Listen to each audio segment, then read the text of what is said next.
Just as Alex was beginning to feel the smallest glimmers of change, his world erupted into chaos once more.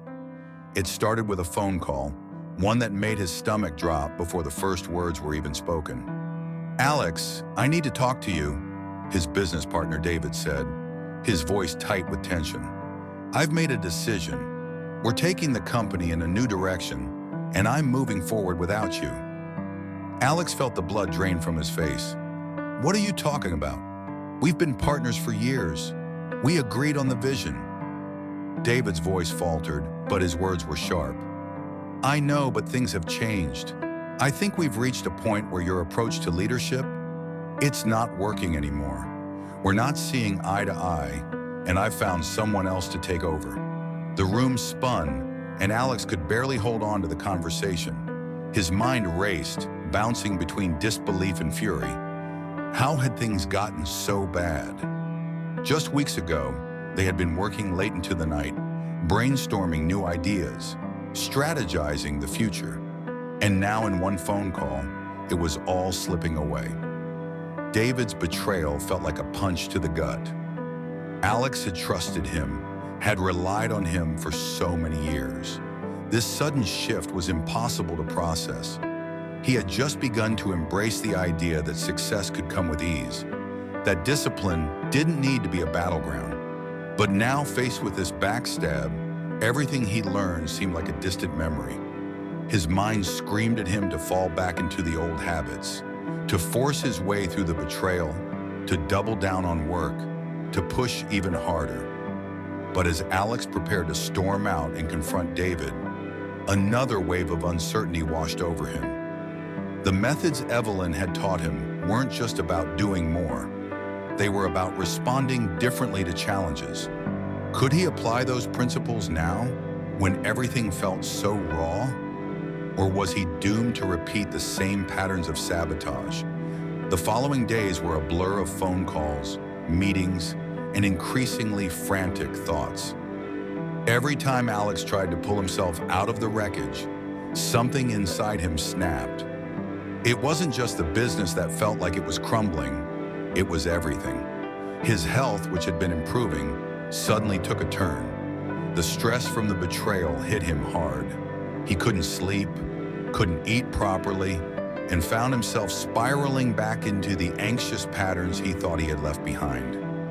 The old demons of overwork and perfectionism clawed their way back into his mind, whispering that he needed to fix everything now. He couldn't afford to sit back and trust the process. He needed to take control, or else everything would fall apart. In the midst of all this, Alex received another shock. A visit to the doctor revealed an alarming health concern, a minor heart arrhythmia. It wasn't life-threatening, but the doctor's warning shook him to his core. It was clear that his previous lifestyle, the one built on overwork, constant pressure, and neglect of his body, had taken its toll.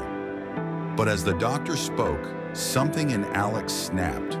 The same voice that had urged him to push harder, to outwork everyone, now screamed at him that this was the moment of reckoning. Everything was on the line now. His business, his health, his future. He had to act. He had to fix it all before it was too late. Alex's mind was a battlefield, and Evelyn's teachings felt like a distant whisper. How could he just let go when everything was falling apart? How could he trust himself when all his worst fears seemed to be coming true? Late one night, after another fruitless day of grappling with his emotions, Alex reached out to Evelyn. His hands trembled as he typed the message, knowing deep down that she would never tell him what he wanted to hear. But he needed her guidance now more than ever. Evelyn's response was simple but profound. "This is where most people break. The universe is showing you where your discipline was wrong, where it was tied to your identity. You're not failing, Alex. You're being asked to evolve. Don't resist." Her words stung, but they cut through the fog of his panic. In his rush to fix everything, he had become blind to the deeper lesson beneath the chaos. The sabotage wasn't just external, It was happening within him. The moment he felt vulnerable, he reverted to his old coping mechanisms, trying to control everything, working harder, forcing solutions. The sabotage was rooted in his identity, in the belief that success required constant effort, and that any sign of weakness meant failure. In the following days, Alex took a step back.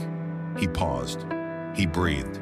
It wasn't easy, and the pull to revert to old habits was strong. But Evelyn's words began to make sense. The sabotage wasn't the crisis. It was the wake-up call. As Alex faced the fallout from his business partner's betrayal, his health issues, and the crushing weight of it all, he realized that he wasn't truly failing. The true test was in